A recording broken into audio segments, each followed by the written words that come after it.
Hello Brew Troopers and happy Fudget Friday. You join me once again down the clubhouse just for an impromptu video. I'm actually starting a new video series, but I thought I'll tell you about the video series in a bit, but I thought I'd just do a general chit chat video to upload tonight because this new video series won't be uploaded for another couple of weeks. So yeah, stick around and you'll find out what it is. Drinking tonight, do the housework or whatever it is, housekeeping, that's the word. What am I drinking tonight? Well, not a beer, but another alcoholic beverage, Asgard, which is a 13% heather honey mead from Avon Mel, which is a Welsh place, a Welsh meadery. They came to visit our museum, Chiltern Open Air Museum, for the Viking event a couple of weeks ago. Gone really well with a chap named Bob, who's from Dartmouth actually. Do some lovely meads though. I've got 3 of them. So the Asgard is like a normal mead, high strength one, very top quality. Viking's Blood, which is cherry flavourings, and this is probably my favourite, but I didn't like it originally, Grimnir. It's got slightly bitter notes. It's a bit complex. It's Mexican agave mead. Very unusual, but very tasty. You know, the Asgard is like the normal mead. This is a bit funky, which is probably why I like it. Oh, got a little love a bit of funk, haven't you? And I'm drinking it in this rather large, like sherry glass. I think this was given to me by a mate. He was doing a pub clearance back in the 80s or 90s, I think it was, and got like a load of these marked glasses and a couple of rock picks and other bits and bobs, and yeah, he donated them to the clubhouse. Tastes like honey, doesn't it? No shit Sherlock, as they say. But very nice, really top quality mead. Very smooth, full of sweet honey flavours. Yeah. So yes, mead tonight. The next thing I want to show you is my lemon tree. Lemon tree, very pretty, but the lemon tree is bitter. So, the story behind this. So, when I was a young lad down at school, I had a lemon for some random reason, perhaps pancake day, and I decided to plant the pip in my little bonsai pot, which I had on my shelf at school in my room, and it grew, and you know, after school finished I took it home and put it in a pot, and it grew bigger and then grew bigger and bigger and bigger, as plants do. Had 3 lemons off it in about 10 or 11 years after I planted it. 3 lemons, very nice, I mean they took like a year or 2 to grow. A bit pithy, but you know, lemony. We made lemon martinis out of them, very tasty. Sadly though, the tree became too heavy, too big to carry into the greenhouse conservatory inside the house, in the kitchen conservatory. The tree was just too heavy for us to lift up, because my house is up a bit, so we've got a semi-subsurface basement, you know, so it's half underground, half not underground. And then we've got stairs up to the front door and back door. So it was impossible to lift the lemon tree up the stairs anymore because it was just too big and too heavy. So we decided to leave it outside last year. You know, it was in a courtyard. It had a brick wall behind it, so it should be fairly warm, but I think the winter was just too cold, and sadly it died. It did try to reshoot in the spring, but it just didn't come to anything. So sadly my lemon tree of about 13 or 14 years perished, and I was a bit, I know, you get a bit upset about it. Well, not upset, but you know, it's a pity, you know, something you've grown from for so long, You know, you get a bit of an affection towards it, but it's dead. So I was like, oh shit, well that's that. But I've repurposed it, so it's now become my my pump clip holder. And there's the roots there.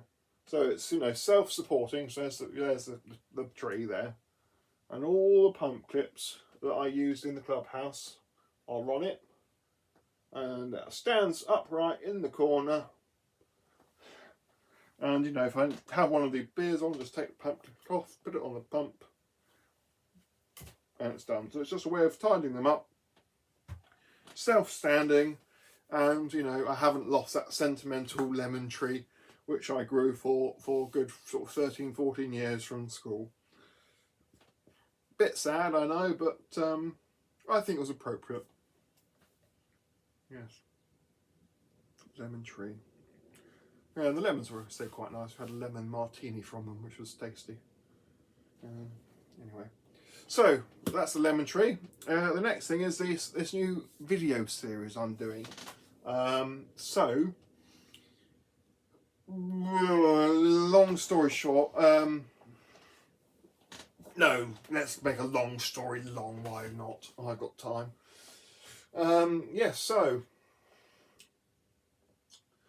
this new video series called Mixed Box Monthly, or Monthly Mixed Box. And basically, each month I get a mixed box of beers from a different brewery.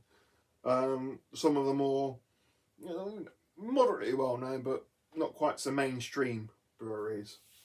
So the idea came about because I had some beers from Davenport Brewery and a mixed box from Titanic Brewery, and I thought, you know, it's actually quite a good idea. You get to try different beers that you wouldn't normally have, and sort of cast your net a bit further, try new stuff. And then, you know, if I video record them and post them, you sort of share it with other people, and other people might want to try beers from wherever I've got the beers from.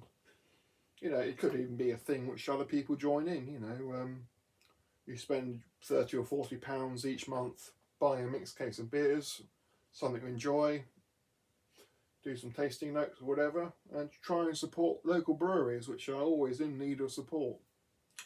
So yes, the first box I've got is from Elgood's Brewery, which are Cambridgeshire based. So I've got one in a random separate box, and then a big bloody hefty box there for the others. So and I've also got Polly's, because Polly's had a sale on, and I brought a load of beer from them as well. But I might just do the Elgoods and leave the Polly's.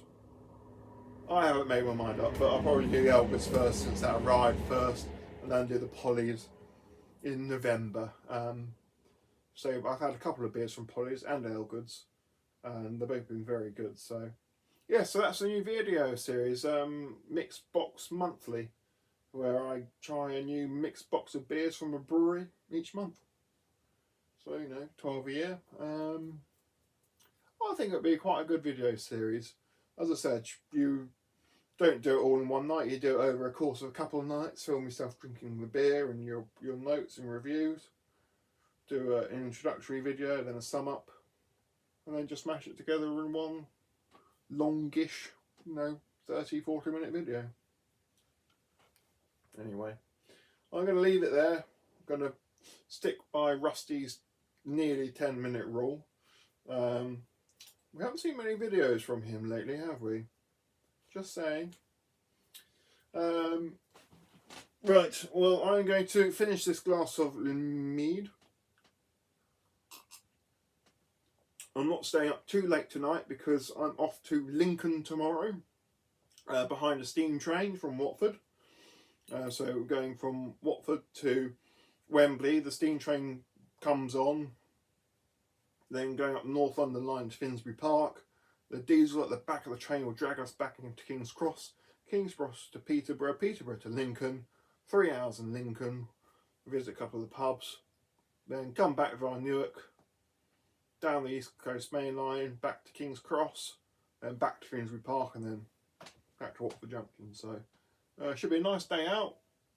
7029 Clun Castle, if you know your steam engines. Hasn't come out of King's Cross in like 60 years or something like that, but that's a bit nerdy, so you don't really care about that. Yes, so yes, that's my day tomorrow. Sunday it is donation day at the museum, and then Monday just Monday, and then a couple of days off. So yes, there we go. Right, I'll finish this off, and I'm going to start doing the Mixbox monthly video, which you may see in a few weeks' time, obviously for October. So for the end of October. Thank you for watching this Fudge It Friday, because I'm far too polite to say fuck. And yes, I will speak to you all soon. Chin chin.